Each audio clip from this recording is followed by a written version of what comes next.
Cecília, você lê para a gente? Cecília Vanessa. Cadê ela? Leio Sumiu. sim. Ah, tá. Só virar aqui. Tá. Pode começar? Pode sim. Espinheiro. Caminho, Verdade e Vida, pelo Espírito Emmanuel, psicografado por Francisco Cândido Xavier, segunda reimpressão, Rio de Janeiro, Federação Brasileira, 121. Espinheiro. Nem se vindimam uvas nos abrolhos. Jesus, em Lucas, capítulo 6, versículo 44. Cristão é um combatente ativo. Tem que abaixar um pouquinho, porque tá justo gravação em cima do... Ah, consegui aqui. Despertando no campo do Senhor, aturde-se-lhe a visão com a amplitude e complexidade do trabalho. Dificuldades, tropeços, cipoais, ervas daninhas. E o Evangelho, com propriedade de conceituação, elucida que não se pode vindimar nos espinheiros. Entretanto, teria Jesus assumido a paternidade de semelhante afirmativa para que cruzemos os braços em falsa beatitude? Se o terreno permanece absorvido pelos abrolhos, o discípulo recebeu inúmeras ferramentas do Mestre dos Mestres.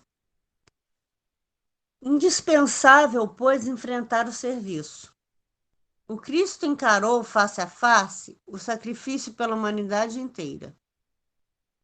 Será a existência de alguns espinheiros a causa de nossos obstáculos insuperáveis? Não.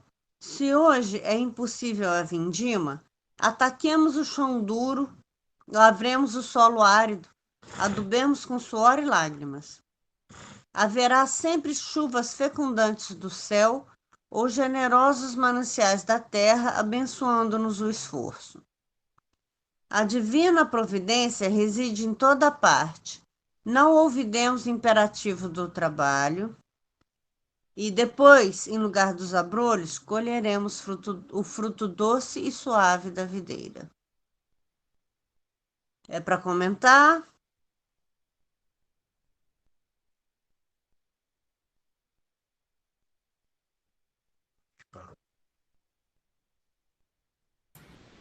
Pode comentar, Cecília.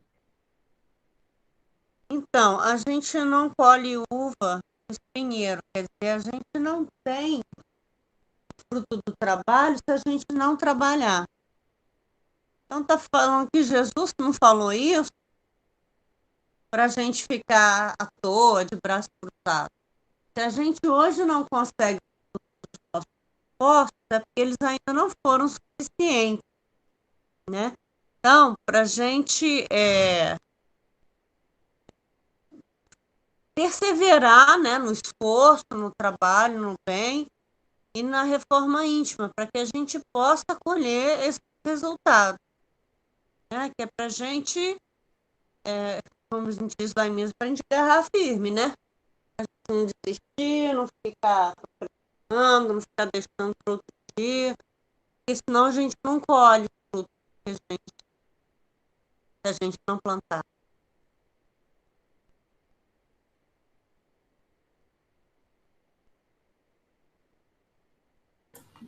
Que a gente tem, ele disse que a gente vai ter chuva fecundante ou manancial, ou seja, a gente vai ter os recursos para fazer, né?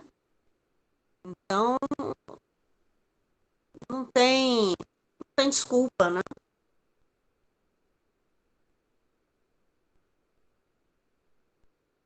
Acho que é só. Se puder mostrar o restante, só para eu ver se eu...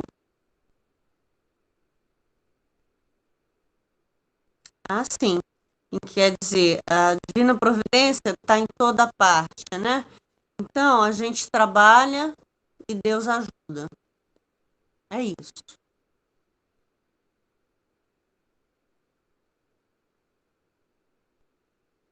Vera, pode tirar o mudo do seu microfone? Eu estou falando, vocês não estão me ouvindo. Não, agora sim. Tá bom. Então, vamos agora nos preparar para a prece.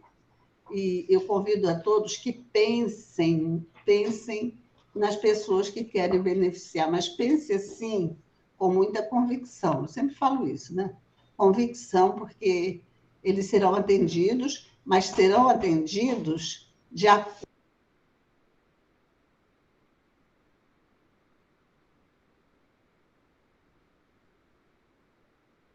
Você fechou o microfone, Vera. Fechou sozinho, não fechei, não. Estranho. Fala de novo. Tá bom, então vamos todos pensar naqueles que nós gostaríamos de beneficiar, né? Vamos envolver todos eles com o nosso carinho, agradecendo a Jesus, nosso mestre querido, que está sempre ao nosso lado, que nunca nos desampara, que sempre atende às nossas necessidades. Mestre querido, como é bom, Senhor, estarmos aqui juntos, irmãos, amigos, companheiros da tarefa espírita. Como é bom podermos estar trabalhando, mesmo por meio eletrônico, né? É tão bom, Senhor. Nós estamos muito agradecidos pelas oportunidades que nos são oferecidas e queremos, dessa maneira, Senhor, orar, pedir, rogar, Senhor, seu coração amoroso pelo nosso planeta Terra, que está passando por essa grande provação, por essa expiação, Senhor. Tantas coisas tristes que vêm acontecendo, além dessa enfermidade. Eu quero rogar, Senhor, por esses povos que lutam entre si. Quero pedir, Senhor Jesus, por aqueles que perseguem, que eles possam despertar e possam perceber a sua condição de espíritos imortais, perceber a grande oportunidade que lhe é oferecida pelo Pai, por nosso Pai, Deus, que eles possam perceber, Senhor, que devemos aproveitar todos os minutos, todos os momentos que nos são oferecidos na reencarnação. Nós pedimos, no fundo de nossos corações, por todos os nossos irmãos, Senhor, que estão passando por essa grande dor, que estão sofrendo pelos seus familiares, por todos. E rogamos o seu amparo, a sua inspiração para os profissionais de saúde, por aqueles que pesquisam, que buscam uma solução para essa enfermidade. E pedimos também, Senhor, neste momento, que o Senhor envolva, inspire o André Luiz, que vai trazer o estudo da noite de hoje. Muito obrigada, mestre amado. Graças a Deus. Tá bom, André, a palavra agora é sua, tá? Obrigado, Vera. Bom, gente, boa noite. É sempre bom estar aqui com vocês, fazer parte desse trabalho, receber essa incumbência de fazer a palestra aqui. É um trabalho que beneficia todos nós, mas eu tenho o sentimento que o primeiro beneficiado sou eu, quando paro para estudar e preparar o material e reflito em cima das mensagens que o Espiritismo nos traz. Então vou projetar aqui para a gente. O tema de hoje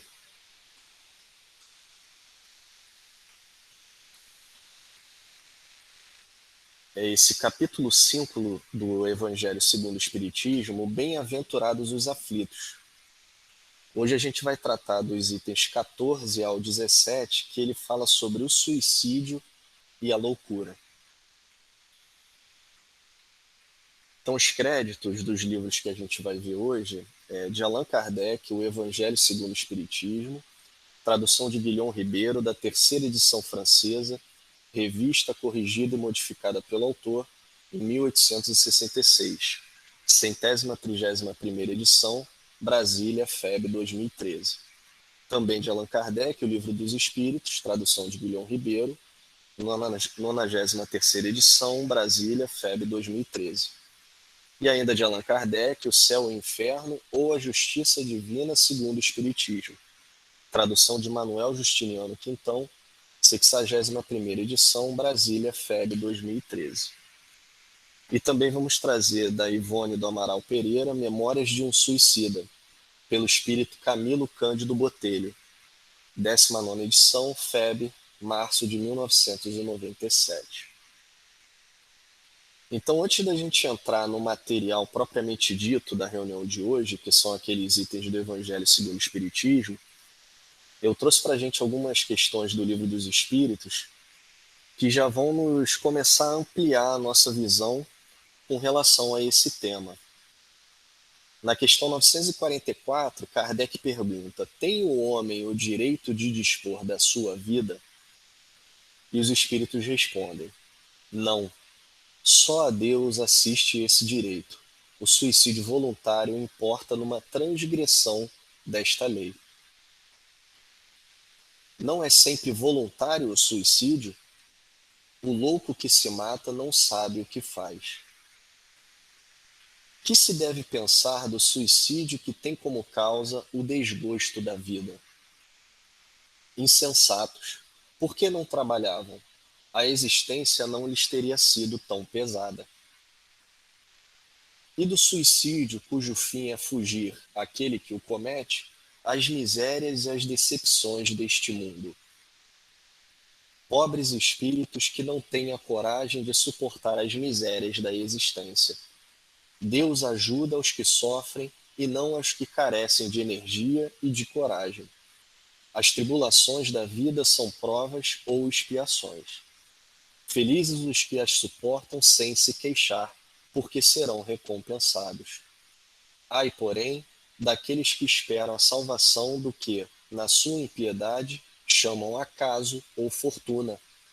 O acaso ou a fortuna, para me servir da linguagem deles, podem, com efeito, favorecê-los por um momento, mas para lhes fazer sentir mais tarde, cruelmente, a vacuidade dessas palavras. Então, com essas questões, tem muitas mais, mas eu trouxe somente essas para a gente ter uma ideia do que o Espiritismo nos traz, a visão com relação ao suicídio, a essa transgressão da lei de Deus. Ele nos traz justamente que ninguém tem o direito de tirar a vida de ninguém, tampouco a própria. Isso já fica bem claro na primeira questão que nós vimos, e as demais questões vieram só para desenvolver, trazendo o porquê que pessoas cometem suicídio, né, como são vistas essas pessoas, nos traz uma visão geral. Então, agora a gente entrando no material, que é o tema dessa nossa reunião, no Evangelho segundo o Espiritismo, o Kardec nos traz, no item 14, a calma e a resignação, auridas da maneira de considerar a vida terrestre e da confiança no futuro, dão ao espírito uma serenidade que é o melhor preservativo contra a loucura e o suicídio. É interessante que Kardec já traz para nós que essa confiança no futuro traz para nós essa calma e essa resignação que nos preservam contra a loucura e o suicídio. E ele desenvolve, com efeito, é certo que a maioria dos casos de loucura se deve à comoção produzida pelas vicissitudes que o homem não tem a coragem de suportar.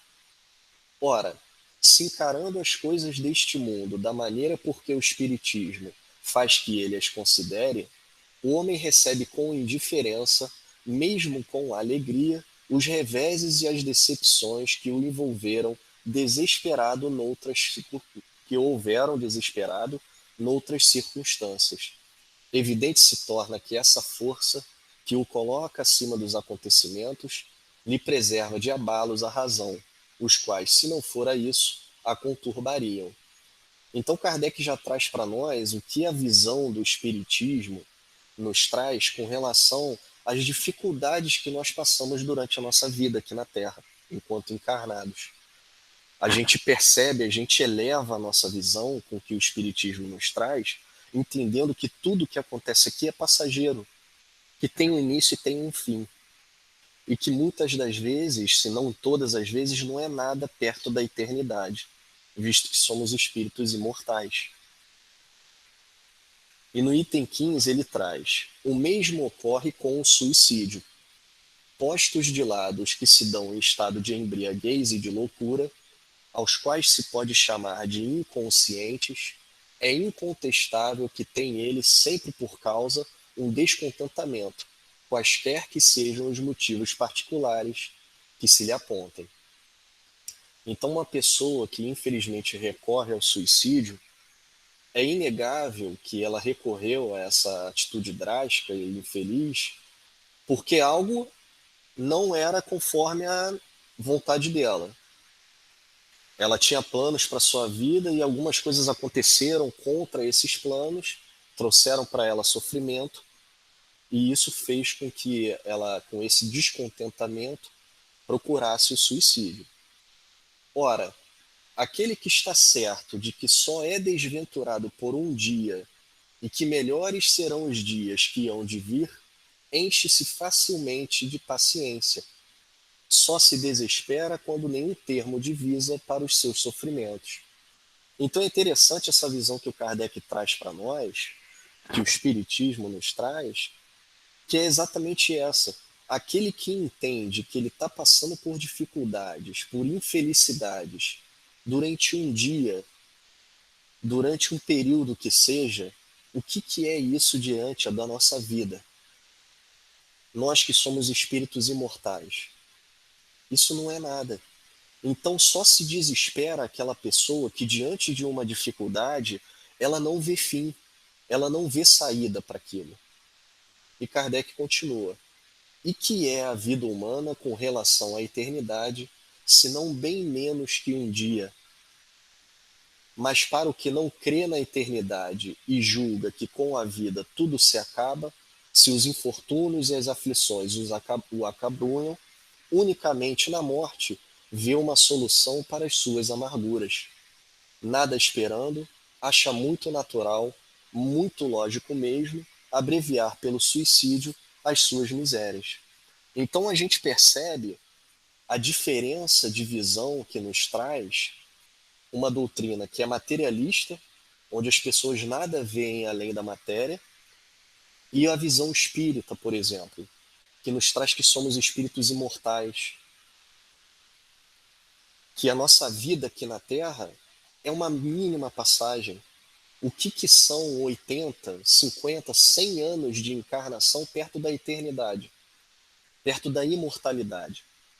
Aquela pessoa que nada vê além da matéria, que acha, que acredita que com a morte do corpo cessa a vida, Kardec traz que realmente, infelizmente, é lógico para essa pessoa abreviar esse sofrimento buscando suicídio. Porque se ela entende que na vida dela, quando o corpo morrer, nada mais acontece, ela deixa de existir, deixam de existir os problemas, deixam de existir os sofrimentos. Então, se essa pessoa é atingida por um sofrimento em que ela julga superior às suas forças, que não é, se fosse, Deus não seria infinitamente justo e bom, mas para essa pessoa que em nada acredita além da matéria, o sofrimento estaria acima de suas forças. Então, nada mais lógico para esse tipo de pensamento em que ela acabar com o sofrimento. Um método é acabar com a própria vida, infelizmente.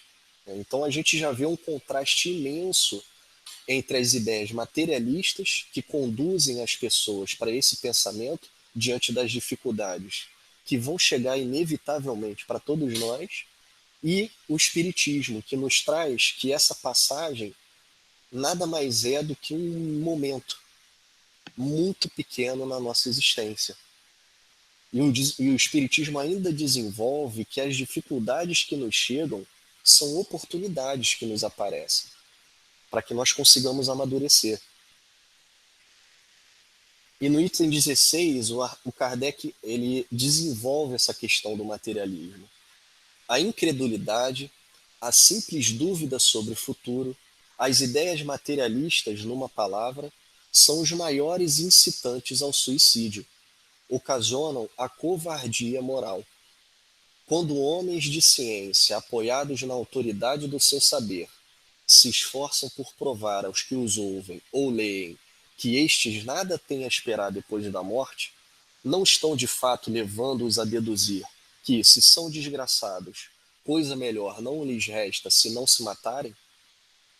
Então Kardec já traz que essas ideias materialistas, elas realmente, diante da dificuldade, elas incitam a pessoa ao suicídio, a essa covardia moral, que é a falta de força de enfrentar as dificuldades que chegam com resignação, com fé, com coragem, com paciência. E ele traz ainda uma coisa muito importante e grave, que é esses homens de ciência que se apoiam na sua autoridade, no seu conhecimento intelectual e professam essas ideias de materialismo para as pessoas que os assistem, que os leem, dizendo que depois da vida material nada existe, eles estão assumindo grande responsabilidade, porque as pessoas que os seguem, que seguem o que eles dizem, elas estão sendo levadas a isso, caso aconteça uma dificuldade grande em suas vidas. Elas se acham levadas, arrastadas ao suicídio por causa dessas ideias que elas acabam abraçando. E é interessante que o Kardec faz esse questionamento, né? Essas ideias não estão levando as pessoas ao suicídio quando elas se encontram com dificuldades que elas acham que sejam maiores do que as suas forças? E Kardec pergunta ainda: que eles poderiam dizer para desviá-los dessa consequência? O que o materialismo pode dizer para uma pessoa que está passando por dificuldades grandes para consolá-la, para que ela se mantenha firme? Para uma mãe que perde um filho, para as pessoas que perdem seus entes queridos, para pessoas que não veem saída nos seus sofrimentos porque perderam bens materiais aos quais elas ligavam muita importância. O que o materialismo, o que uma pessoa que professa ideias materialistas pode dizer para essas pessoas para desviá-las do caminho do suicídio ou da loucura? Kardec continua: que compensação lhes podem oferecer? Que esperança lhes podem dar? Que esperança o materialismo pode trazer para as pessoas? Se olharmos para os tempos de hoje, 2 anos de pandemia, a gente não consegue imaginar o que se passa na mente de pessoas que hoje são materialistas, ou se dizem materialistas. Porque elas não têm descanso, infelizmente.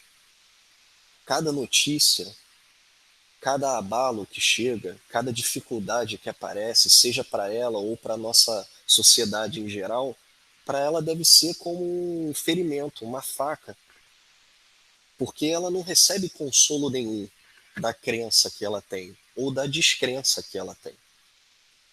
E Kardec continua: nenhuma a não ser o nada. O materialismo não pode dar esperança nenhuma às pessoas, ele só pode trazer o nada. Daí se deve concluir que, se o nada é o único remédio heróico, a única perspectiva, mais vale buscá-lo imediatamente e não mais tarde, para sofrer por menos tempo. E ele continua: a propagação das doutrinas materialistas é, pois, o veneno que inocula a ideia do suicídio na maioria dos que se suicidam, e os que se constituem apóstolos de semelhantes doutrinas assumem tremenda responsabilidade. Nós temos nas obras espíritas exemplos de espíritos que professavam ideias equivocadas, sejam ideias materialistas ou ideias que desviavam as pessoas do caminho correto, em que, quando eles desencarnam, os sofrimentos que as pessoas que seguiram as suas ideias sofrem, eles recebem também. O sofrimento que aquelas pessoas passam, fazem com que eles sofram. os pensamentos equivocados e ruins e pensamentos de ódio que essas pessoas acabam tendo por causa dessas ideias que elas seguiram, atingem esses espíritos depois depois de desencarnados. Eles recebem esses pensamentos, essas vibrações ruins, sofrendo bastante com isso. E Kardec continua, trazendo outro ponto. Com o espiritismo, tornada impossível a dúvida, muda o aspecto da vida.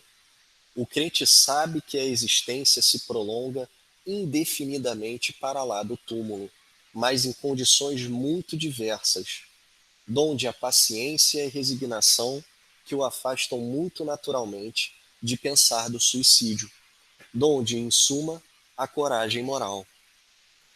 Então, nesse item que a gente leu, é muito interessante que o Kardec traz a gravidade e a grande responsabilidade das ideias materialistas que são professadas, que elas, logicamente, vão levar as pessoas para o suicídio se elas estiverem passando por dificuldades que elas consideram além de suas forças. E, por outro ponto, vem o espiritismo, que nos traz a impossibilidade da dúvida. De um lado, a gente tem o materialismo, que diante de um sofrimento, a pessoa quer sofrer menos, acabando com a vida. Enquanto que do lado do espiritismo, a pessoa quer viver mais, sendo resignada diante do sofrimento, tendo paciência, tendo coragem diante das dificuldades que chegam. Então a gente vê um contraste imenso, em que uma doutrina professa para você encerrar com o sofrimento, para você sofrer menos. Na verdade, você vai aumentar o seu sofrimento pelo conhecimento que a gente tem, e outra que te traz maior vontade de viver, tendo resignação diante das dificuldades que nos chegam. Então esse item é muito interessante, que nos traz essa grande gravidade da ideia materialista e o grande contraste que o espiritismo nos traz com relação a essa ideia, que causa tanto mal. No item 17, o espiritismo ainda produz, sob esse aspecto, outro resultado igualmente positivo e talvez mais decisivo. Apresenta-nos os próprios suicidas a informar-nos da situação desgraçada em que se encontram e a provar que ninguém viola impunemente a lei de Deus, que proíbe ao homem encurtar a sua vida. Naquela primeira questão que nós lemos, a 944 do Livro dos Espíritos, Kardec pergunta se o homem tem o direito de tirar a vida. Os espíritos respondem que não, nem a sua, nem do seu semelhante.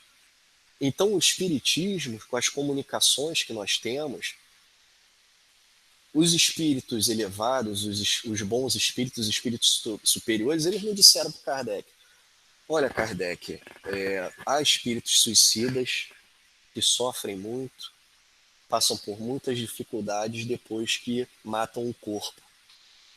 Não. Eles trouxeram os espíritos suicidas para se comunicarem com Kardec,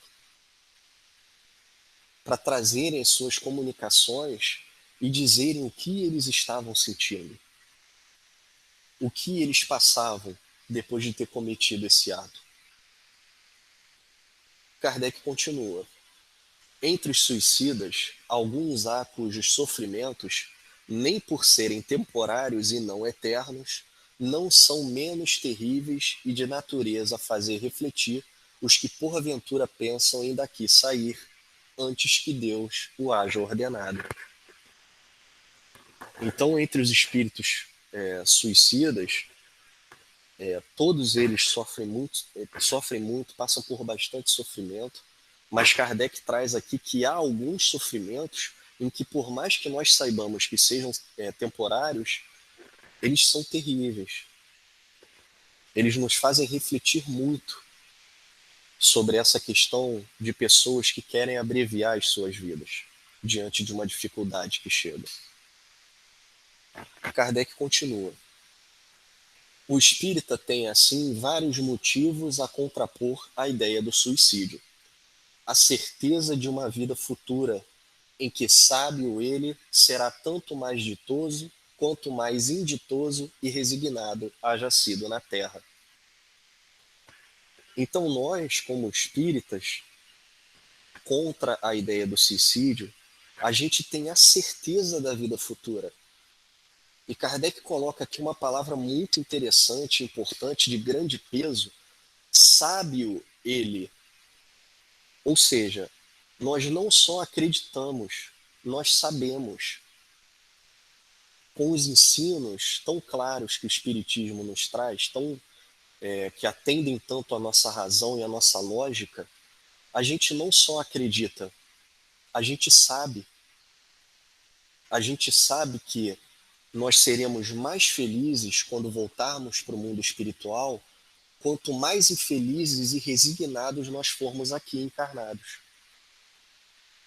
Enquanto a resignação nós passarmos pelas dificuldades que nos chegam aqui na Terra, que nada mais são do que oportunidades de amadurecimento espiritual, mais felizes nós vamos voltar para o mundo espiritual. Porque nós temos a certeza de que essas dificuldades que nos chegam não são injustas. Deus é infinitamente justo e bom.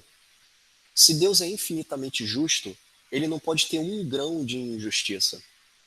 Então a dificuldade que nos chega, por mais grandiosa que pareça, ela não é injusta. E nós não só acreditamos, como sabemos disso. Kardec traz ainda que o espírita tem a certeza de que, abreviando seus dias, chega precisamente ao resultado oposto ao que esperava, que se liberta de um mal para incorrer num mal maior, mais longo e mais terrível, que se engana imaginando que com o matar-se vai mais depressa para o céu, que o suicídio é um obstáculo a que no outro mundo ele se reúna aos que sofram, aos que foram objeto de suas afeições e aos quais esperava encontrar. Então nós temos a certeza de que, cometendo o suicídio, tirando a nossa vida, a gente mata só o corpo. Os sofrimentos que nós estávamos passando, nós ingressamos em sofrimentos muito maiores, que não tínhamos a necessidade de passar. A gente sabe que a dificuldade que chega nas nossas vidas, as dificuldades são necessárias.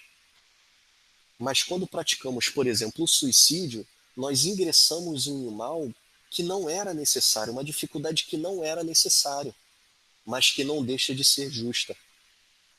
Então o espírita tem essa certeza de que, indo para o suicídio, a gente vai para o lado oposto do que a gente gostaria de alcançar.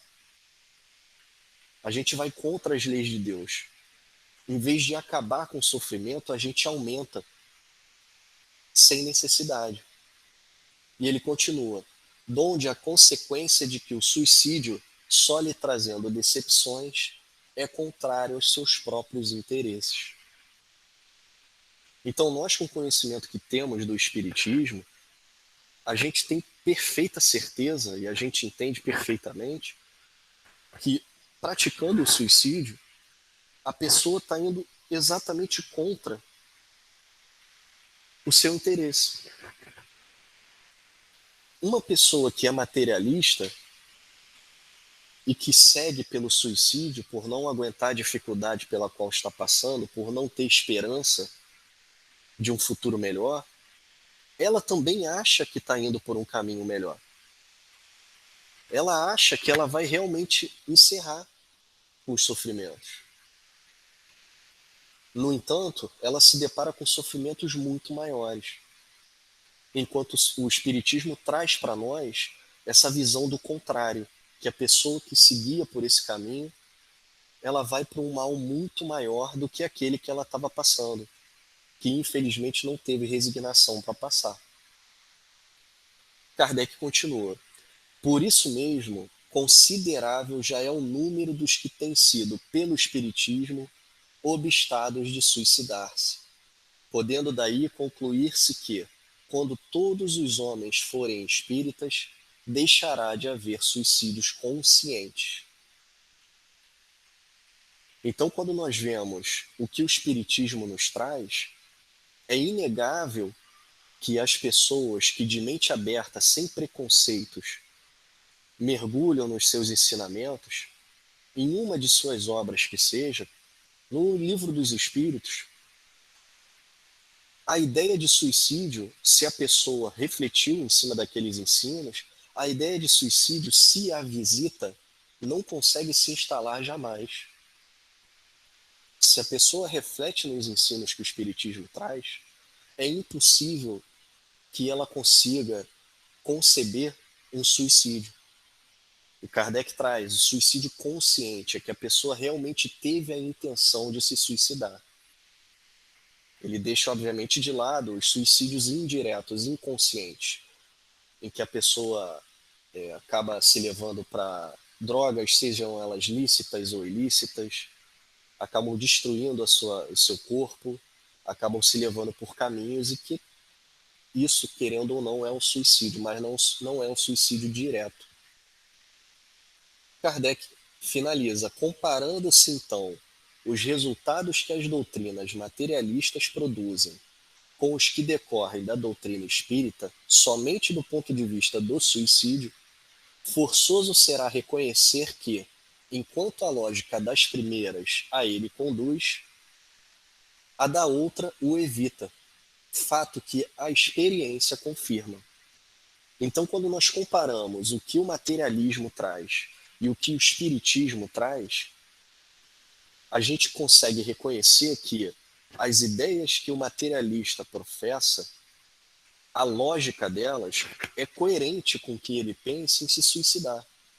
Há coerência na ideia, porque se ele realmente acredita que o sofrimento dele acaba quando o corpo morre, é coerente para ele exterminar o corpo. Enquanto que o espiritismo nos traz a vida como ela é. A vida espiritual. Nos traz de onde viemos, por que estamos aqui, para onde vamos. Nos mostra que isso aqui é uma passagem muito rápida comparada à nossa vida imortal de espíritos que somos. Então, uma leva ao suicídio e a outra, naturalmente, vai levar para a vida, para a vontade de viver, de passar pelas dificuldades de maneira resignada, com coragem, com paciência, com fé, não só acreditando, mas sabendo que o futuro vai ser melhor. Então nós trouxemos para essa reunião 2 casos do livro Céu e Inferno, que estão na segunda parte, no capítulo 5, que é justamente a parte, esse capítulo que trata dos espíritos suicidas que vieram se comunicar nas reuniões espíritas, né, nas reuniões mediúnicas com o Kardec, vieram trazer os seus momentos de angústia, as dificuldades que estavam passando, as suas aflições por terem suicidado. O primeiro caso é o caso intitulado Suicida da Samaritana. Então, o que Kardec nos traz? A 7 de abril de 1858, pelas 7 horas da noite, um homem de cerca de 50 anos e decentemente trajado apresentou-se no estabelecimento da Samaritana de Paris e mandou que lhe preparassem um banho. Decorridas cerca de 2 horas, o criado de serviço, admirado pelo silêncio do freguês, resolveu entrar no seu gabinete a fim de verificar o que ocorria. Deparou-se-lhe então um quadro horroroso. O infeliz degolara-se com uma navalha e todo o seu sangue misturava-se à água da banheira. E como a identidade do suicida não pôde ser averiguada, foi o cadáver removido para o necrotério. Então, diante desse fato, Kardec, nessa reunião, ele faz a evocação desse espírito suicida E depois da evocação, o guia, o espírito guia do médium, fala: esperai, ele aí está. E Kardec pergunta: onde vos achais hoje? Para o espírito suicida. E ele responde: não sei, dizei-mo. Estás numa reunião de pessoas que estudam o espiritismo e que são benévolas para convosco. Dizei-me se vivo, pois este ambiente me sufoca. O espírito perguntando para Kardec, pedindo para Kardec dizer se ele ainda estava vivo. E Kardec comenta: sua alma, posto que separada do corpo, está ainda completamente imerso no que poderia chamar-se o turbilhão da matéria corporal. Vivazes lhe são as ideias terrenas a ponto de se acreditar encarnado. E ele pergunta para o espírito: quem vos impeliu a vir aqui? Sinto-me aliviado. Qual o motivo que vos arrastou ao suicídio? Morto? Eu? Não, que habito o meu corpo. Não sabeis como sofro. Sufoco-me. Oxalá que mão compassiva me aniquilasse de vez. Então a gente vê que o espírito ele não se acredita morto, porque realmente ele não está. Ele matou o corpo. Ele não sabia, ele não acreditava que após o corpo existia a vida. Então a gente percebe tamanha confusão desse espírito. Kardec pergunta o que o arrastou ao suicídio. E ele fica pasmo: eu morto? Não, não estou morto, eu ainda estou no meu corpo. E Kardec continua: por que não deixastes indícios que pudessem tornar-vos reconhecível? Estou abandonado. Fugi ao sofrimento para entregar-me à tortura. Então a gente já percebe esse espírito trazendo para nós como o sofrimento dele aumentou muito depois que ele se suicidou.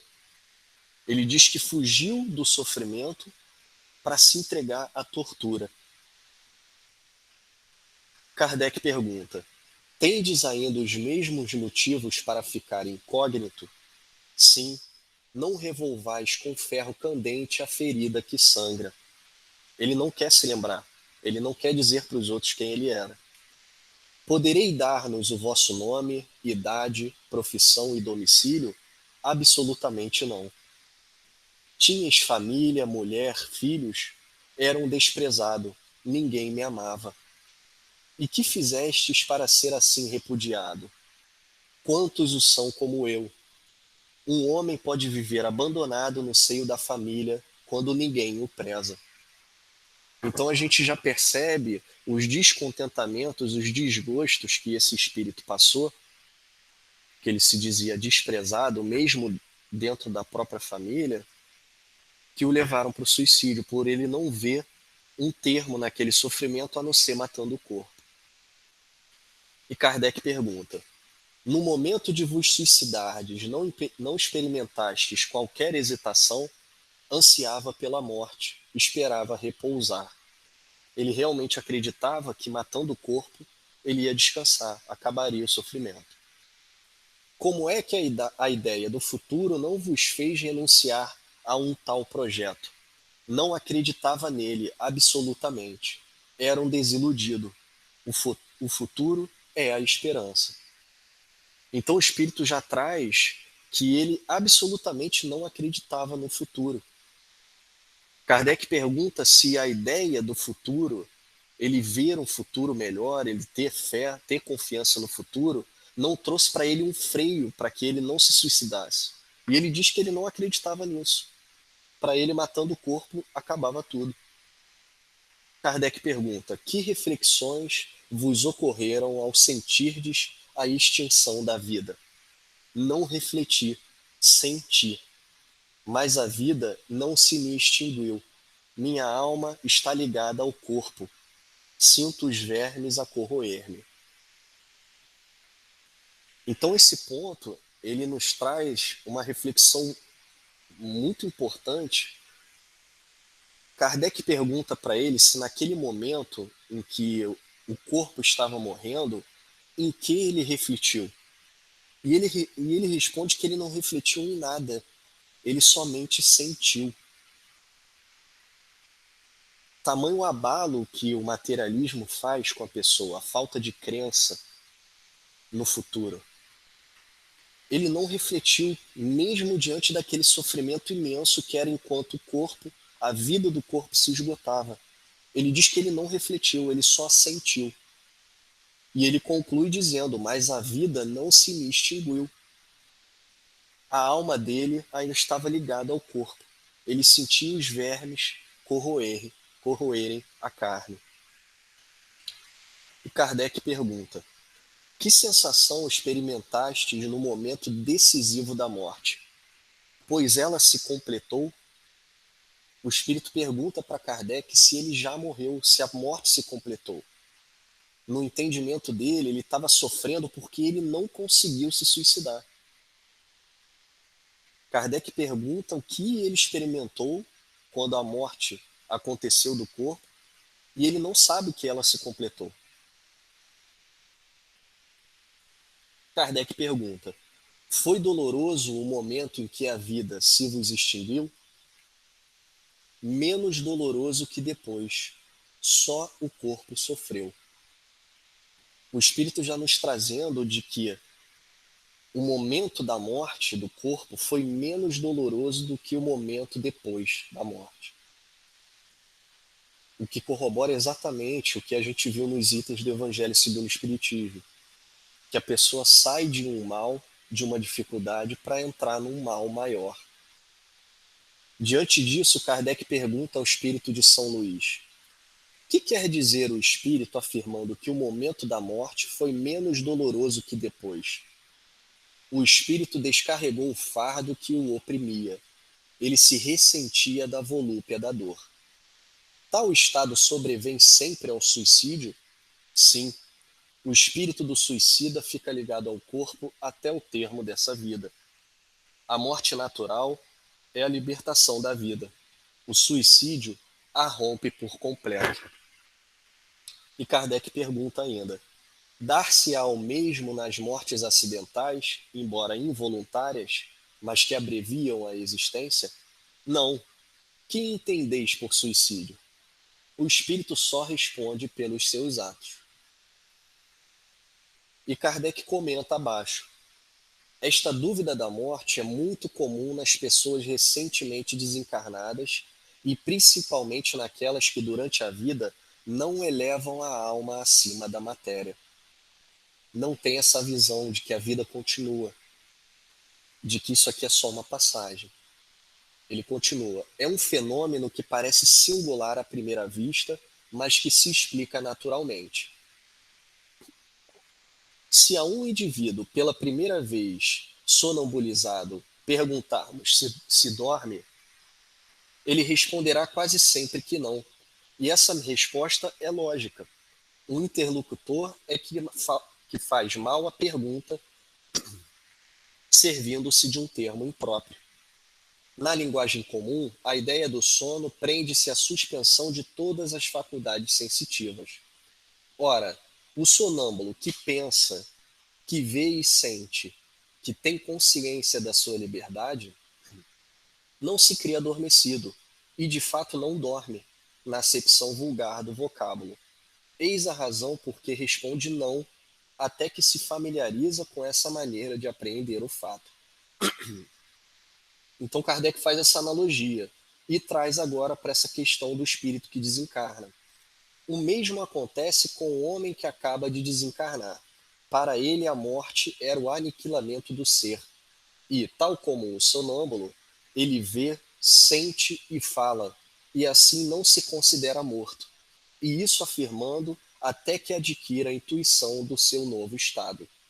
Essa ilusão é sempre mais ou menos dolorosa, uma vez que nunca é completa e dá ao espírito uma tal ou qual ansiedade.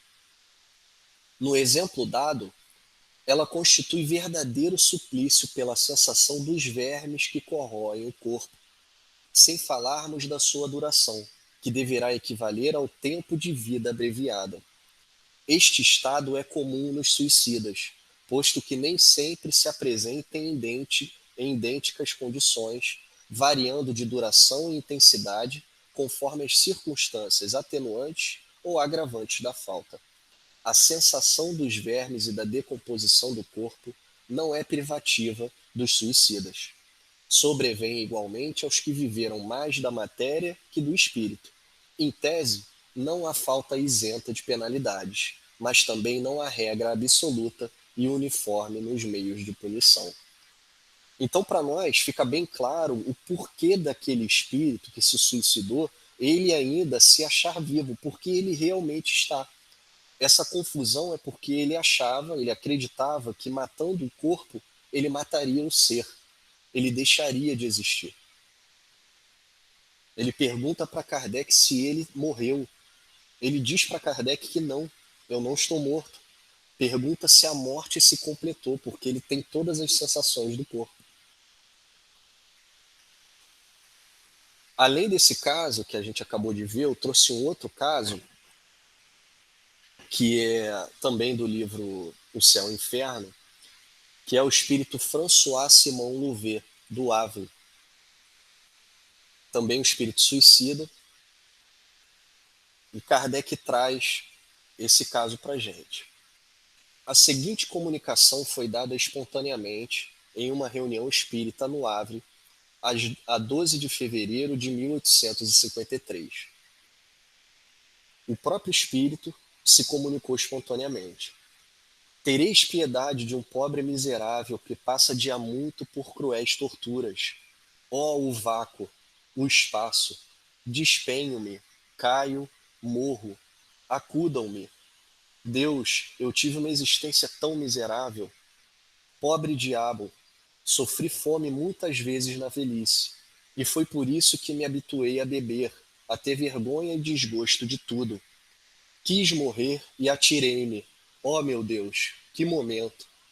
E para que tal desejo quando o termo estava tão próximo? Orai para que eu não veja incessantemente este vácuo debaixo de mim. Vou despedaçar-me de encontro a essas pedras. Eu vou-lo suplico, a vós que conheceis as misérias do que não mais pertence a esse mundo. Não me conheceis, mas eu sofro tanto. Para que mais provas? Sofro. Não será isso o bastante? Se eu tiver a fome, em vez deste sofrimento mais terrível e, aliás, imperceptível para vós, não vacilaríeis em aliviar-me com uma migalha de pão, pois eu vos peço que oreis por mim. Não posso permanecer por mais tempo neste estado. Perguntai a qualquer destes felizes que aqui estão e sabereis quem fui. Orai por mim. François Simon Louvet. E o guia do médium nos traz o que aconteceu. Esse que acaba de se dirigir a vós foi um pobre infeliz que teve na terra a prova da miséria. Vencido pelo desgosto, faltou-lhe a coragem e, em vez de olhar para o céu como devia, entregou-se à embriaguez, desceu aos extremos últimos do desespero, pondo termo à sua triste provação. Atirou-se da Torre Francisco I no dia 22 de julho de 1857. Tende piedade de sua pobre alma, que não é adiantada, mas que lobriga da vida futura o bastante para sofrer e desejar uma reparação. Rogai a Deus lhe conceda essa graça, e com isso tereis feito obra meritória. Então a gente vê que o desgosto, a dificuldade que esse espírito passou, e infelizmente sucumbiu, foi a da miséria. E Kardec continua. Buscando-se informes a respeito, encontrou-se no Jornal do Havre, de 23 de julho de 1857, a seguinte notícia local. Ontem, às 4 horas da tarde, os transeuntes do cais foram dolorosamente impressionados por um horrível acidente. Um homem atirou-se da torre, vindo despedaçar-se sobre as pedras. Era um velho puxador de sirga, cujo pendor era embriaguez o arrastava ao suicídio. Chamava-se François Victor Simon Louvet. O corpo foi transportado para a casa de uma das suas filhas, à rua de Lacordaire. Tinha 67 anos. E o comentário do Kardec com relação a esse caso nos impressiona. 6 anos fazia que esse homem morrera e ele se via ainda cair da torre, despedaçando-se nas pedras. Aterra-o o vácuo, horroriza-o a perspectiva da queda, e isso há 6 anos. Quanto tempo durará tal estado? Ele não o sabe, e essa incerteza lhe aumenta as angústias. Isso não equivale ao inferno com suas chamas? Quem revelou e inventou tais castigos? Pois são os próprios padecentes que os vêm descrever, como outros o fazem das suas alegrias, e fazem-no muita vez espontaneamente, sem que neles se pense, o que exclui toda hipótese de sermos nós o joguete da própria imaginação. Então a gente percebe que durante 6 anos, que foi o ano dessa comunicação dele na reunião mediúnica do Kardec, durante 6 anos ele se via e sentia cair nas pedras. O exato momento do suicídio dele, ele reviveu durante 6 anos. Então, como a gente viu naqueles itens do Evangelho segundo o Espiritismo, por mais que sejam passageiros, porque tem fim o sofrimento, para um espírito que esteja sofrendo isso há 6 anos, sem saber se isso vai passar ou não, porque ele não conhecia o futuro, não acreditava no futuro, isso para ele é eterno. E Kardec faz a pergunta: isso não equivale ao inferno com as suas chamas? Então é uma situação muito dolorosa que esses nossos irmãos passam, quando infelizmente se entregam a esse ato equivocado diante das dificuldades em que eles não se resignam a passar. E como a gente viu, é muito sofrimento. A gente viu 2 exemplos que retratam exatamente o que Kardec nos trouxe nos itens que a gente leu do Evangelho, trazem exatamente esse sofrimento que a pessoa entra, que é muito maior do que o sofrimento que ela passava. E como mais informações em toda essa questão de suicídio, nós trouxemos do livro Memórias de um Suicida, que foi psicografado pela Ivone Pereira, trazido pelo espírito Camilo Cândido Botelho, ou Camilo Castelo Branco, que foi um escritor português famoso, teve ótimas obras. Ele, em sua encarnação, ele se suicidou quando ficou cego. Durante uma certa idade, ele ficou cego e não suportou esse sofrimento e disparou uma arma de fogo contra a própria cabeça. E é ele que vem trazer esse livro para nós, Memórias de um Suicida, nos descrevendo os sofrimentos que ele passou e todo o amparo que ele recebeu da espiritualidade. Então eu separei essa primeira parte, que é esse capítulo intitulado O Vale dos Suicidas. Eu separei alguns trechos, mas a leitura desse livro ela é muito importante para qualquer um de nós, que traz muitos ensinamentos sobre a vivência espírita e sobre o que as ideias equivocadas nos levam a fazer.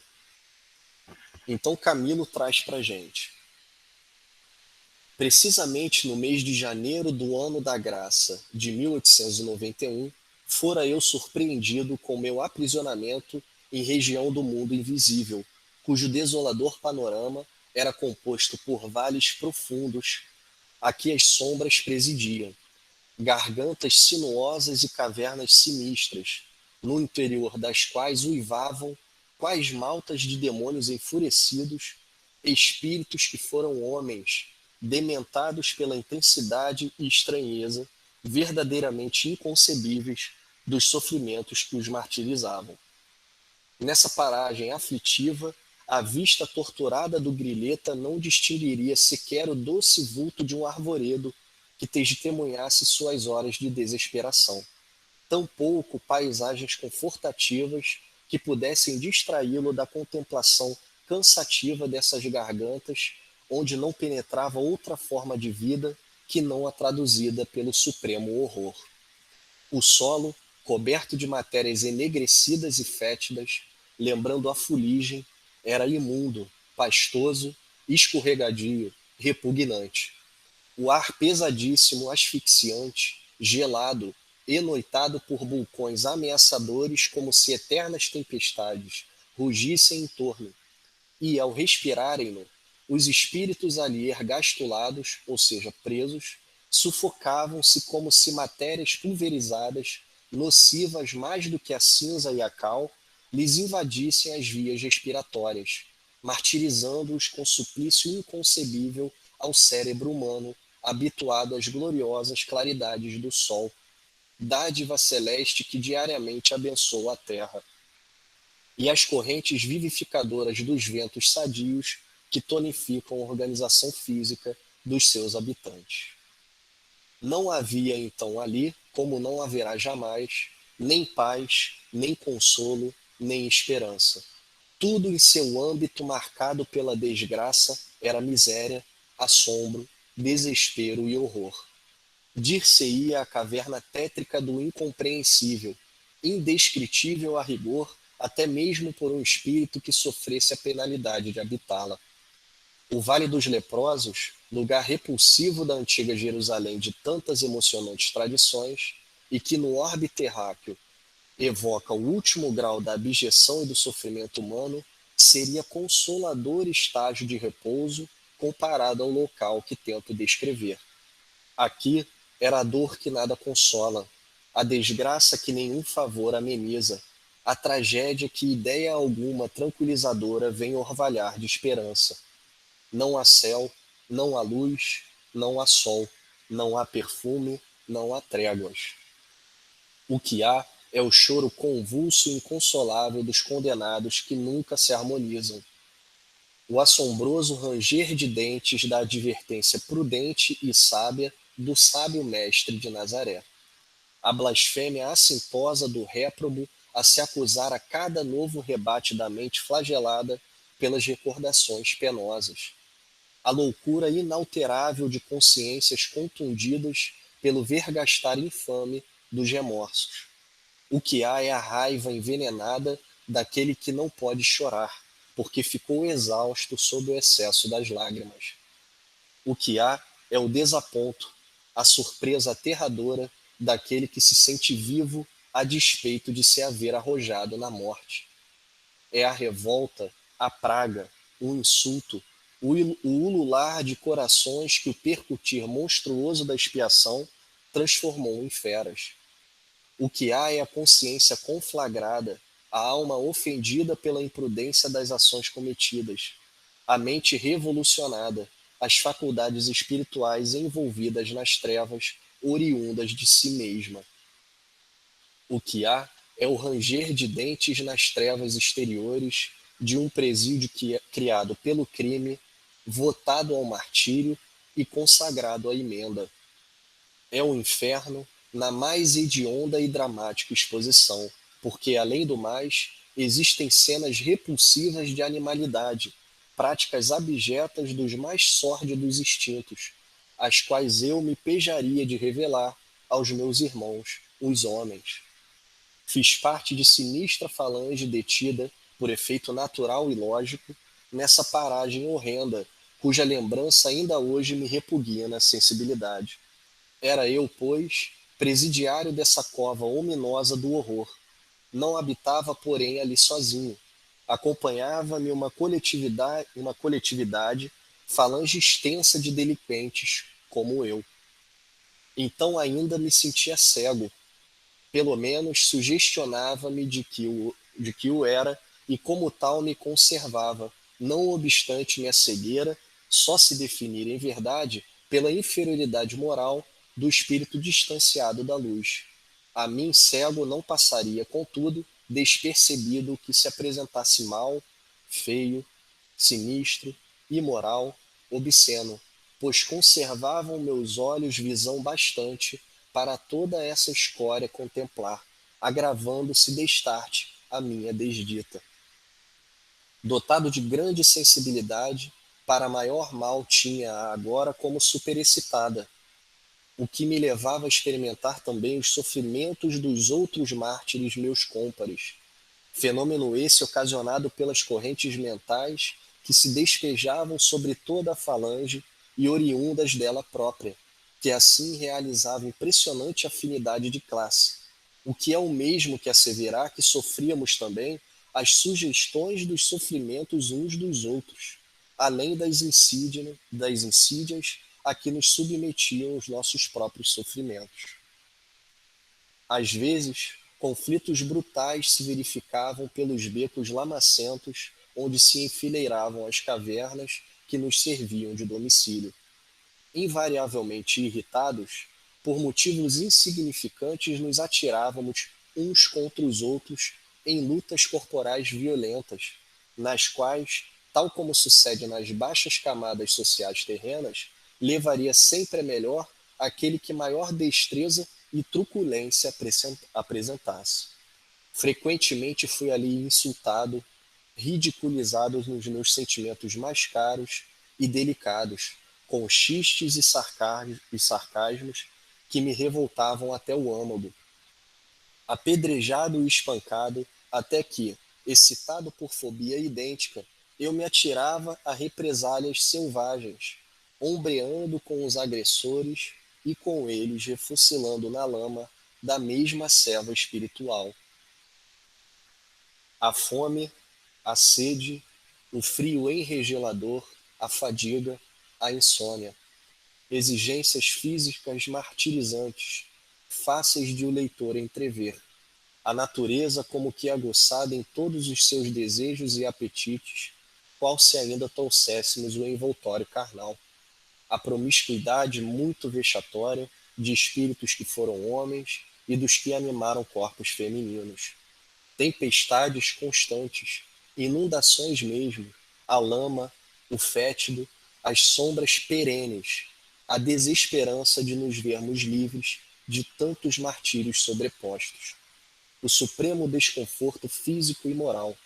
Eis o panorama, por assim dizer, material que emoldurava os nossos ainda mais pungentes padecimentos morais. Esse é só um trecho que eu trouxe do Memórias de um Suicida. O Camilo descreve para a gente essa situação muito difícil que ele passa e que, mais uma vez, ela corrobora o que a gente viu no Evangelho segundo o Espiritismo. Durante a leitura do Memórias de um Suicida, que eu sugiro a todos, ele nos traz ainda mais descrições. Os sofrimentos dos suicidas, os sofrimentos diferentes, eles compartilham entre si. Um suicida que se jogou num rio, ele vivencia isso ininterruptamente. E os outros suicidas que estão ali vivenciam junto com ele. Então os sofrimentos se misturam, se aguçam. Mas durante o livro, a gente vê que nenhum deles está desamparado. Só o simples fato deles estarem no Vale dos Suicidas, como diz o próprio Camilo na frente no livro, já é um amparo. Como que nós, lendo isso, vendo tudo isso que ele trouxe para a gente, como que a gente consegue entender que aquilo que ele estava passando, ele já estava sendo amparado? Por que que os espíritos superiores nos trouxeram essas mensagens? Por que que eles aceitaram que o Camilo trouxesse essas mensagens que a gente acabou de ler, tão impressionantes, que tanto nos impressionam? Com certeza não passa na nossa cabeça que é para nos causar medo. Com certeza não passa na nossa cabeça que é para condenar algum desses nossos irmãos. O que traz, sim, é muita reflexão do como levamos a nossa vida, da infinita bondade e justiça de Deus por colocar o Espiritismo em nossas vidas e nos afastar definitivamente dessas ideias. Que esses irmãos, que o Camilo, infelizmente, acabaram se arrastando. O Camilo era um materialista, mas outros espíritos suicidas que estavam ali com ele não eram. Se diziam espiritualistas, enquanto vivos.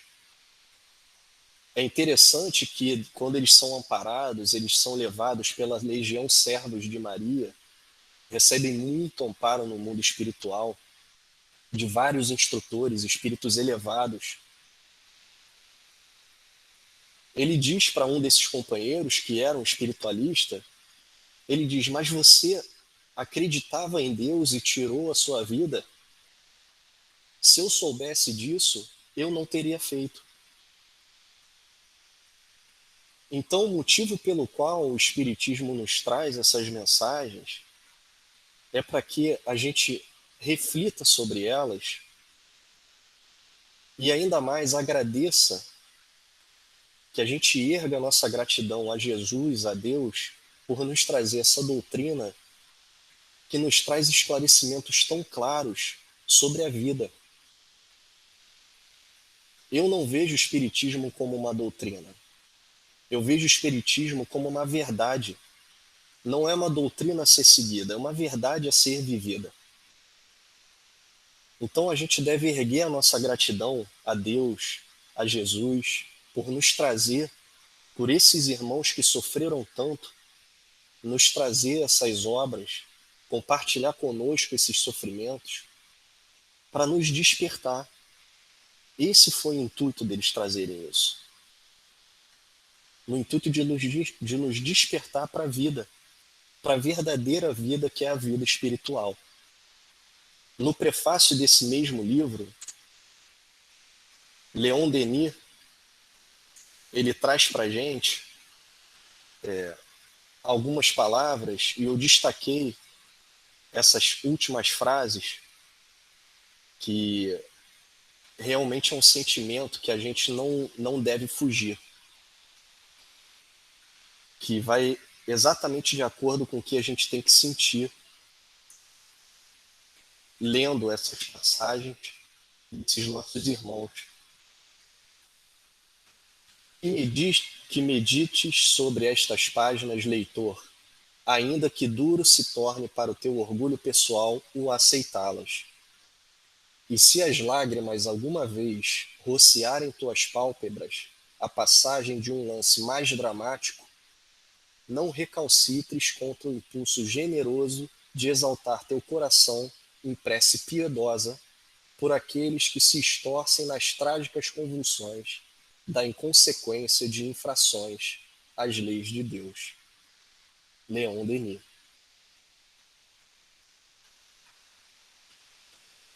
Então, quando nós lemos esse relato dos nossos irmãos, tamanho sofrimento pelo que eles passaram, por simplesmente seguirem ideias que vão contra a lei de Deus, a gente vendo esse sofrimento, é inevitável que nós nos sintamos, no mínimo, com um pouco de compaixão com eles. Diante desses tempos que nós estamos passando agora, de muita dificuldade para todos nós, que somos espíritas, imaginemos para os que não são, para os que creem que morrendo o corpo tudo se acaba. Se as lágrimas chegam aos nossos rostos, quando nós lemos esse pequeno trecho que o Camilo trouxe, imagina quantas lágrimas ele não verteu escrevendo essa obra para nós. Porque ele relembrou de tudo o que ele passou. E ele fez isso por cada um de nós que estamos aqui agora. Então, que as nossas lágrimas e o nosso sentimento de gratidão a Jesus e a Deus, esse sentimento bom que nós temos, que nós consigamos direcionar para esses irmãos tão necessitados, para os que cometeram suicídio e para os que ainda têm essa ideia em mente diante desses tempos difíceis. Então, meus irmãos, Espero que esse estudo tenha sido bom para todos nós. Desculpa eu me estender um pouquinho no horário. Eu gostaria de pedir para a nossa querida Vera para ela fazer a nossa prece final. Você não avançou no horário, não, André. Você podia